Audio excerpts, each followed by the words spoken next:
ദൈവനാമം മഹത്വപ്പെടുമാറാകട്ടെ. വീണ്ടും ഒരു വീഡിയോയിലേക്ക് ഏവർക്കും സ്വാഗതം.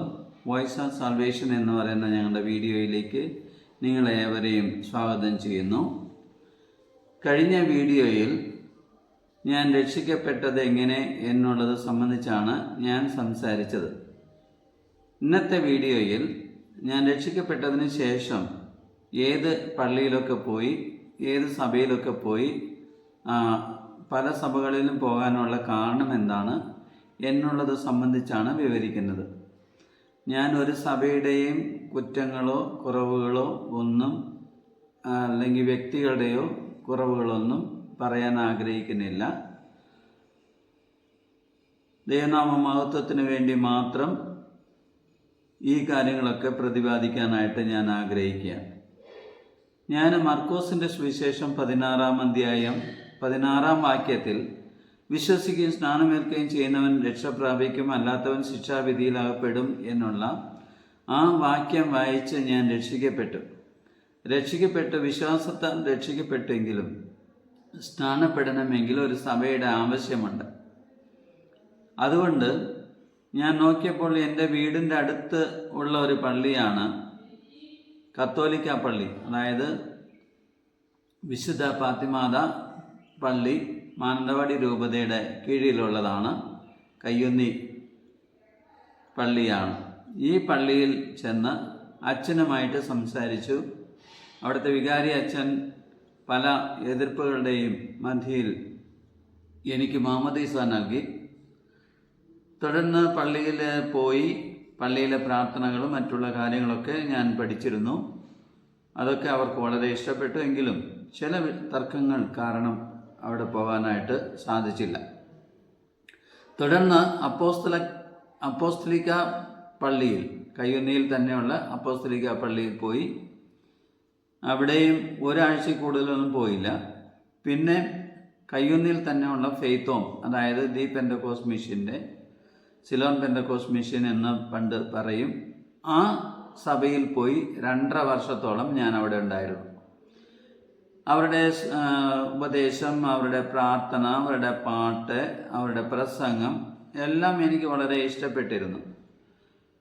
ദിവസവും രാവിലെ എഴുന്നേറ്റ് പ്രാർത്ഥിക്കുക, എല്ലാവരെയും ഓർത്ത് സ്തോത്രം ചെയ്യുക, ഇങ്ങനെയുള്ള പരിപാടികളൊക്കെ വളരെ നല്ലതായിരുന്നു, എനിക്കിഷ്ടപ്പെട്ടതായിരുന്നു. എന്നാൽ ഞാനും പാസ്റ്ററും തമ്മിൽ ചില തർക്ക വിഷയങ്ങളുണ്ടായി. അത് ഉപദേശം സംബന്ധിച്ചുള്ള തർക്ക വിഷയങ്ങളാണ്, അല്ലാതെ വ്യക്തിപരമായിട്ട് യാതൊന്നുമല്ല. ഈ തർക്ക വിഷയങ്ങളുടെ പേരിൽ പാസ്റ്റർ പറഞ്ഞു, ഇനി സാക്ഷ്യം പറയരുത് സഭയിൽ എന്ന് പറഞ്ഞു. അതുകൊണ്ട് ഞാൻ സാക്ഷ്യം പറയാൻ പാടില്ലെങ്കിൽ ഞാൻ സഭയിൽ വരുന്നില്ല എന്ന് സ്വയം തീരുമാനിച്ച് ഞാൻ അവിടെ നിന്ന് പോകണ്ട എന്ന് വെച്ചു. അതിനെ തുടർന്ന് എൻ്റെ കൂടെ മാർക്സിസ്റ്റ് പാർട്ടിയിൽ ഉണ്ടായിരുന്ന സഖാവ് ഐസക്, അദ്ദേഹം ഒരു ദിവസം എന്നോട് പറഞ്ഞു, അദ്ദേഹം ഇപ്പോൾ പാർട്ടി പ്രവർത്തനത്തിലില്ല, അദ്ദേഹം ബ്രദറൻ സഭയിലാണ് ആരാധനയ്ക്ക് പോകുന്നത്. അതുകൊണ്ട് ഒരു ദിവസം പറ്റുമെങ്കിൽ അദ്ദേഹത്തിൻ്റെ കൂടെ ആ സഭയിൽ ചെല്ലാൻ പറഞ്ഞു. അങ്ങനെ ഞാൻ ഒരു ദിവസം അവിടെ പോയി. അവരുടെ പ്രാർത്ഥനയും മറ്റുള്ള കാര്യങ്ങളും പരസ്പരം സംബോധന ചെയ്യുന്നതും ഇതെല്ലാം എനിക്ക് വളരെ ഇഷ്ടപ്പെട്ടു. അതുകൊണ്ട് ഞാൻ തുടർന്ന് അവിടെ തന്നെ പോകാമെന്ന് തീരുമാനിച്ചു. അങ്ങനെ 1989 ജനുവരി മാസം 3-ാം തീയതി ചൊവ്വാഴ്ച വെള്ളേരി വയൽ എന്ന് പറയുന്ന സ്ഥലത്തുള്ള പുഴയിൽ PM മാത്യു ചായൻ, അതായത് മൈക്കാവിലെ അന്ന് പ്രവർത്തിച്ചുകൊണ്ടിരുന്ന PM മാത്യു ബ്രദർ മുഖാന്തരം ഞാൻ സ്നാനമേറ്റു. എൻ്റെ ഒപ്പം 4 പേര് വേറെയും ഉണ്ടായിരുന്നു സ്നാനപ്പെടാൻ. തുടർന്ന് ആ പള്ളിയിൽ തന്നെ പോവുകയായിരുന്നു. എന്നാൽ എൻ്റെ വീട്ടിൽ നിന്ന് അയ്യങ്കൊല്ലി ബ്രദറൻ സഭയ്ക്ക് പോകാനായിട്ട് ഏതാണ്ട് 9 കിലോമീറ്റർ ദൂരം സഞ്ചരിക്കണം. കാൽനടയായി തന്നെ പോകണം. രാവിലെ വൈകുന്നേരം അതുപോലെ യാത്ര ചെയ്യണം. ബസ് സൗകര്യം ഇല്ലായിരുന്നു. അതുകൊണ്ട് ഞാൻ ബത്തേരിക്ക് പോകാമെന്ന് തീരുമാനിച്ചു. അങ്ങനെ ബത്തേരി പോയിക്കൊണ്ടിരിക്കുമ്പോൾ എനിക്കൊരു ഊട്ടിക്കടുത്തുള്ള അറവങ്കാട് ഡിഫൻസിൻ്റെ കീഴിൽ പ്രവർത്തിക്കുന്ന കോർഡേറ്റ് ഫാക്ടറിയിൽ അൺസ്കിൽഡ് ലേബറായിട്ട് ജോലി കിട്ടി. 1989 ഡിസംബർ മാസം 21-ാം തീയതിയാണ് ജോലി കിട്ടിയത്. ആ ജോലിയിൽ പ്രവേശിച്ചതിന് ശേഷം അവിടെ ക്വാർട്ടേഴ്സൊക്കെ കിട്ടി. അവിടെ ചാക്കോ എന്ന് പറയുന്ന ഒരു സാറുണ്ടായിരുന്നു, ഞങ്ങളുടെ ഫോർമാൻ. അദ്ദേഹം മാർത്തോമ പള്ളിയിൽ പോകുന്ന ആളായിരുന്നു. അദ്ദേഹത്തിൻ്റെ വീട്ടിൽ എല്ലാ വെള്ളിയാഴ്ചകളിലും പ്രാർത്ഥനയുണ്ടായിരുന്നു. ആ പ്രാർത്ഥനയിൽ ഞാനും പങ്കെടുക്കുമായിരുന്നു. അദ്ദേഹം എന്നെ വളരെയധികം സ്നേഹിച്ചിരുന്നു. മാത്രമല്ല അദ്ദേഹത്തിൻ്റെ പല ഉപദേശങ്ങളും എൻ്റെ ജീവിതത്തിൽ വളരെ പ്രയോജനപ്പെടുന്ന ഒന്നായിരുന്നു. എൻ്റെ വീട്ടിലും എല്ലാ ബുധനാഴ്ചയും പ്രാർത്ഥന നടത്തുന്നുണ്ടായിരുന്നു.